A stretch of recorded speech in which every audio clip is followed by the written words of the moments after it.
नमस्कार, आप सभी का स्वागत है हमारे चैनल पे। वीडियो डाले हुए बहुत दिन हो गए थे, बहुत से लोगों के मैसेज आ गए सर आप वीडियो नहीं डाल रहे, उसके लिए सॉरी। क्योंकि लॉकडाउन के बाद शेड्यूल काफी बिजी चल रहा था, बिल्कुल भी टाइम नहीं मिल पा रहा वीडियो बनाने का। बट कैसे भी आज टाइम निकाल के मैंने सोचा कि वीडियो बनाई जाए, क्योंकि आज एक बहुत इंपॉर्टेंट टॉपिक है मेरे पास वीडियो बनाने के लिए। एक्चुअली लॉकडाउन के बाद से काफी लोगों के मशीन के बोर्ड्स में दिक्कत आ रही है, अपना सॉल्वेंट, इको सॉल्वेंट प्रिंटर या फिर यूवी प्रिंटर के जो मेन बोर्ड और फायर बोर्ड होते हैं, काफी क्वांटिटी में हमारे पास रिपेयर होने के लिए आ रहे हैं। तो मैंने सोचा कि इस टॉपिक पे वीडियो बनाया जाए कि ऐसा क्या हो रहा है कि इतने ज्यादा बोर्ड लोगों के खराब हो रहे हैं। तो हम आज इस टॉपिक को कवर करेंगे कि कौन कौन से एरर्स आते हैं बोर्ड में, मतलब बोर्ड के कौन से एरर्स है। अगर आपके कंप्यूटर मशीन में वो एरर आ गया तो मतलब कि आपका मेन बोर्ड या फायर बोर्ड का इश्यू है। प्लस क्या क्या ऐसी चीजें जो आप करके मेन बोर्ड और फायर बोर्ड को सेव कर सकते हैं, आज हम इसी चीज पे डिस्कस करेंगे। तो हम सबसे पहले ये देखते हैं कि कौन कौन से एरर्स आते हैं जो हमारे बोर्ड्स पे हो सकते हैं। एक एरर आता है प्रिंट हेड वोल्टेज एक्सेप्शन। ये एरर बहुत ज्यादा आ रहा है आजकल बोर्ड्स में, एंड इस एरर से रिलेटेड बोर्ड हमारे पास बहुत आ रहे हैं रिपेयर होने के लिए। तो basically print head voltage exception का जो एरर है वो फायर बोर्ड का एरर है, ये फायर बोर्ड से रिलेट करता है। कई बार क्या है कि ये हमारा जो एसएमपीएस होता है पावर सप्लाई, उसके कारण भी आ सकता है। तो जब भी आपका ये एरर आए प्रिंट हेड वोल्टेज एक्सेप्शन का, तो आप सबसे पहले चेक करें कि आपके सप्लाई वर्किंग, जो पावर सप्लाई एसएमपीएस लगी हुई है, उससे प्रॉपर आउटपुट निकल रही है नहीं निकल रही। और अगर उससे आउटपुट निकल रही है तो आपको फायर बोर्ड को प्रॉपर इनपुट आ रही है नहीं आ रही है। अगर फायर बोर्ड को प्रॉपर इनपुट आ रही है, मीन्स की आपका फायर बोर्ड में ये एरर आ चुका है, उसको रिपेयर कराना पड़ेगा। तो एक तो ये एरर था। दूसरा जो सबसे कॉमन एरर है वो है हेडबोर्ड स्टेप 1 का। ये BOHX में आता है, BOHX के जितने भी बोर्ड्स हैं। तो इसमें क्या है कि कई बार LVDS की भी दिक्कत होती है, तो आप एक बार नई LVDS लगा के या फिर LVDS के जो पोर्ट्स होते हैं मेन बोर्ड और फायर बोर्ड, उन दोनों को एक बार क्लीन करके साफ करके दोबारा लगा के देख सकते हैं। अगर उससे ये एरर ठीक हो जाए ठीक है, नहीं तो फिर ये फायर बोर्ड की दिक्कत है और रिपेयर उसको फिर फायर बोर्ड को रिपेयर करना पड़ेगा। तीसरा जो दिक्कत आता है वो इनिशियलाइजिंग DSP का आता है हमारे BOHX के बोर्ड में। बट इसमें भी क्या है कि कई बार मोटर ड्राइवर, इनका भी इश्यू रहता है। कई बार मोटर को कमांड नहीं मिले, फिर मोटर प्रॉपर वर्किंग नहीं कर रहा था तो भी एरर आ जाता है। तो आप पहले मोटर ड्राइवर अपने चेक करा ले या चेक कर लें। अगर मोटर ड्राइवर प्रॉपर वर्किंग में है तो आपको फिर मेन बोर्ड रिपेयर के लिए भेजना पड़ेगा। उसके बाद जो सबसे कॉमन दिक्कत आ रही है वो आ रही है किसी पर्टिकुलर कलर का फायर ना करना। ऐसे इस मंथ मेरे पास बहुत ऐसे बोर्ड आए हैं, किसी का सियान फायर नहीं हो रहा, किसी में मजेंटा फायर नहीं हो रहा, किसी में येलो फायर नहीं हो रहा। तो इस केस में आपको क्या है कि क्रॉस चेक करना है एक बार अपने उस पर्टिकुलर चैनल को। कैसे करते हैं मैं आपको बता देता हूँ। देखिए ये फायर बोर्ड है, सपोज करिए कि इसका ये सियान फायर है, ये वर्क नहीं कर रहा, आपका सियान कलर नहीं चल रहा है। तो ये जो सियान में जो केबल लगा हुआ है,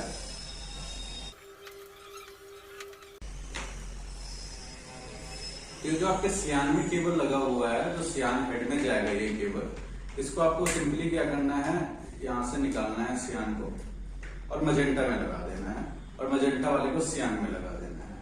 उसके बाद आपको कमांड देना है। अगर आपने मजेंटा का केबल सियान में लगा दिया है, अगर मजेंटा फायर करे मीन्स ये पोर्ट ओके है, और अगर सियान फायर ना करे, केबल और कनेक्टर में दिक्कत है और आपके पोर्ट सही है, बट अगर फिर भी अगर मजेंटा फायर नहीं कर रहा क्रॉस चेक करने के बाद, मतलब आपका पर्टिकुलर पोर्ट में दिक्कत है, फिर आपको जो है बोर्ड भेजना पड़ेगा उन्हें रिपेयर करने के लिए। तो ये तो हो गया पर्टिकुलर कलर का ना आना। उसके बाद भी एक जो सबसे बड़ी दिक्कत आ रही है कि कोई से भी कलर फायर नहीं करते हैं, सारे के सारे कलर फायर करते हैं। ये बेसिकली होता है मेन IC शॉर्ट होने पे, मेन IC शॉर्ट हो जाता है फिर कोई से कलर फायर नहीं करते। तो इसको भी रिपेयर किया जा सकता है 100%। देखिए कुछ एरर्स तो ऐसे हैं जिनको आप रिपेयर कर सकते हैं, बट कुछ एरर ऐसे हैं जिनको रिपेयर वो नहीं होगा कहीं भी इंडिया में, पूरे इंडिया में कहीं भी एरर रिपेयर नहीं होगा। उस कंडीशन में आपको बोर्ड ही रिप्लेस करना पड़ता है। बट हाँ, मोस्टली ऐसे एरर्स है जो हम रिपेयर कर देते हैं। इसके बाद एक और सबसे कॉमन एरर है वो है USB का डिटेक्ट ना करना, मतलब कि कंप्यूटर आपकी मशीन को कनेक्ट ना करेगा। ये भी सबसे कॉमन एरर है। कई बार जो है अर्थिंग वगैरह आ जाती है सिस्टम से, जिससे USB की IC शॉर्ट हो जाती है, इसके कारण दिक्कत है। तो ये भी 100% रिपेयरेबल है, ये भी रिपेयर हो जाएगी। तो ये तो कुछ ऐसे एरर्स थे जो सबसे कॉमन है जो मैंने आपके साथ डिस्कस किया। इसके अलावा भी और भी बहुत सारे एरर्स आते हैं अब सबको भी डिस्कस कवर नहीं कर सकते वीडियो में, बट ये मोस्टली लोगों ने फेस किया भी होगा या फिर जिनका मशीन है वो फ्यूचर में कभी ना कभी फेस करेंगे। तो ये हमने डिस्कस कर लिया।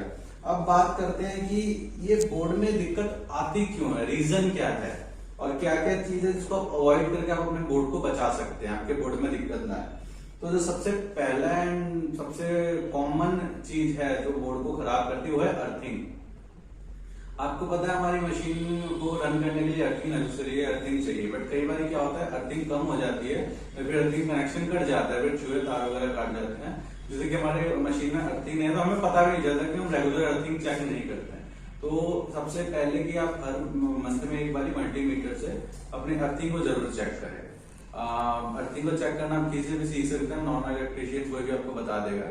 अर्थिंग जो है 5 से नीचे रहनी चाहिए, तो बेटर है कि 5 से ऊपर जाए 6, 7, 8, तो उसको फटाफट ठीक करें, क्योंकि अर्थिंग अगर ज्यादा होती है वो आपके बोर्ड को सबसे पहले शॉर्ट करेगी और वो इस तरीके से शॉर्ट करेगी कि हम रिपेयर भी नहीं कर सकते।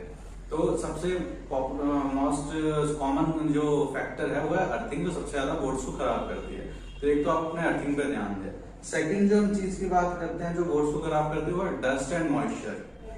बहुत से लोग हैं हमारे पास बोर्ड्स इस कंडीशन में आते हैं कि उसकी आईसीज भी नहीं दिख रही होती कि कौन सी आईसी कहाँ पे और कहाँ नहीं। तो सर आप इतनी महंगी मशीन ले रहे हो और थोड़ा सा भी केयर नहीं कर सकते अपने बोर्ड्स की, डस्ट वगैरह नहीं हटा सकते, तो कोई फायदा नहीं है, बोर्ड्स खराब ही होने हैं।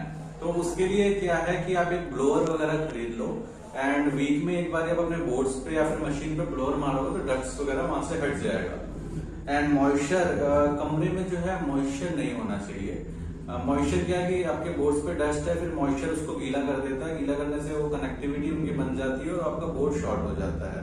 तो मॉइस्चर भी ना हो, जैसे दीवारों पर सीलन वगैरह आती है, बरसात के मौसम में सीलन वगैरह ना आए, तो एक तो डस्ट और मॉइस्चर से अपने मशीन को और बोर्ड्स को सेफ रखते हैं। उसके लिए आप एक चीज और कर सकते हैं, मार्केट में सिलिका अवेलेबल है, तो सिलिका लेके आए। सिलिका आपने देखा होगा इलेक्ट्रॉनिक्स आइटम्स के साथ छोटे छोटे पैकेट में, व्हाइट कलर के पैकेट में मिलता है, वो बड़े पैकेट में भी आता है। फ्लिपकार्ट वगैरह से ऑर्डर कर सकते हैं, अमेजन वगैरह पे सिलिका के पैकेट्स, वो लाके हम अपने मेन बोर्ड या फायर बोर्ड के पास तो नहीं रख सकते, बट मेन बोर्ड के पास रख सकते हैं, जिससे कि मॉइस्चर वगैरह बोर्ड पे नहीं आएगा, वो मॉइस्चर एब्जॉर्ब कर लेता है। थर्ड जो मोस्ट कॉमन फैक्टर है हमारे बोर्ड्स को खराब करने का वो हमारी पावर सप्लाई।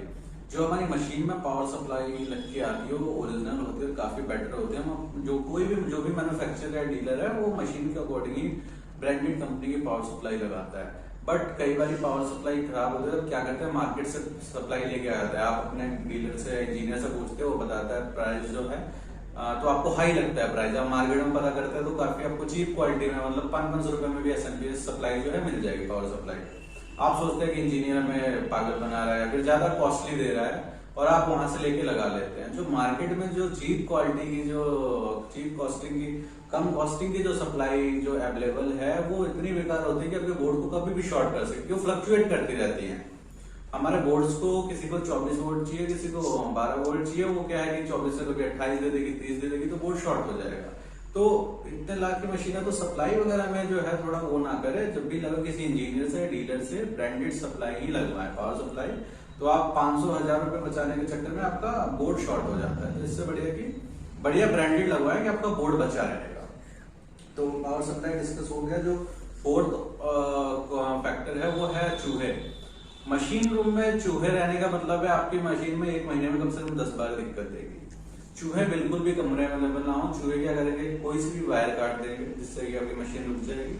और इनका फेवरेट जगह होता है बोर्ड्स, वो बोर्ड्स पे जाके टॉयलेट वगैरह कर देते हैं, जिससे कि आप मॉर्निंग में आओगे, जैसे ही मशीन रन करोगे, मशीन रन करते ही बोर्ड शॉर्ट होएगा और आपका बोर्ड शॉर्ट हो जाएगा। तो एक तो चूहों का ख्याल रखें, चूहे वगैरह कमरे में ना हो जिसमें मशीन। उसके बाद जो है कई बार क्या होता है, ऑपरेटर्स होते हैं, कोई भी पर्जिंग वगैरह करते टाइम इंक वगैरह के छींटे, सॉल्वेंट के छींटे ऊपर फायर बोर्ड पे चले जाते हैं। तो अगर रनिंग मशीन में ये छींटे वगैरह चले जाए तो भी जो है फायर बोर्ड या बोर्ड शॉर्ट हो जाता है। कई बार अगर ऐसा हो भी गया तो तुरंत फटाफट मशीन बंद कर दें। मशीन बंद करके सॉल्वेंट हो या फिर इंक जो भी गया है फायर बोर्ड पे, उसको टिश्यू वगैरह से साफ कर लिया, उसको ड्राई कर ले, ड्राई करने के बाद मशीन ऑन करे, नहीं तो आपका बोर्ड शॉर्ट हो जाएगा। तो ये भी ध्यान रखें, पर्जिंग वगैरह करते टाइम फायर बोर्ड पे इंक या सॉल्वेंट के छींटे वगैरह ना जाए। जो और हमारा जो लास्ट जो फैक्टर है जिसके कारण बोर्ड्स खराब होते हैं वो मैं डिस्कस करता हूँ। रनिंग मशीन में जब मशीन चालू हो तब बोर्ड्स में कुछ भी ना करे।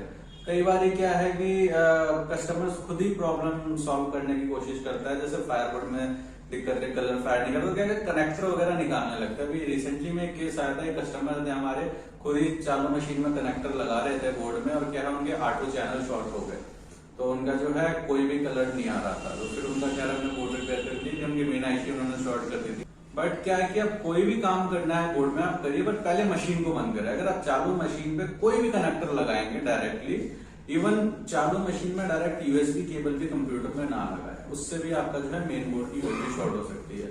आपको जो भी कनेक्ट करना है बोर्ड्स में या कहीं भी, आप सबसे मशीन बंद करें, उसके बाद कनेक्ट करें, उसके बाद ही मशीन चालू करें।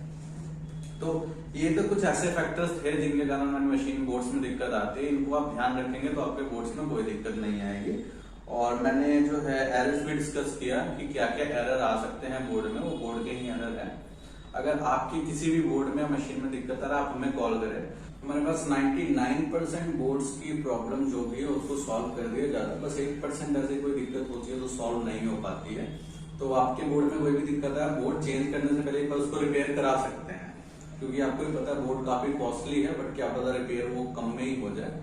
तो आप हमें कॉल करके पूछ सकते हैं। प्लस हम जो भी बोर्ड आपको रिपेयर करके देंगे उसमें 1 मंथ की वारंटी देंगे। ऐसा नहीं है कि हमने रिपेयर करके दिया तो वो अपने आप से चार्ज भी ले लिया और वो 5 दिन बाद 10 दिन बाद खराब हो गया। 1 महीने के अंदर भी कुछ भी होता है तो उसके लिए हम रिस्पॉन्सिबल है, वापस आपको दोबारा ठीक करके देंगे।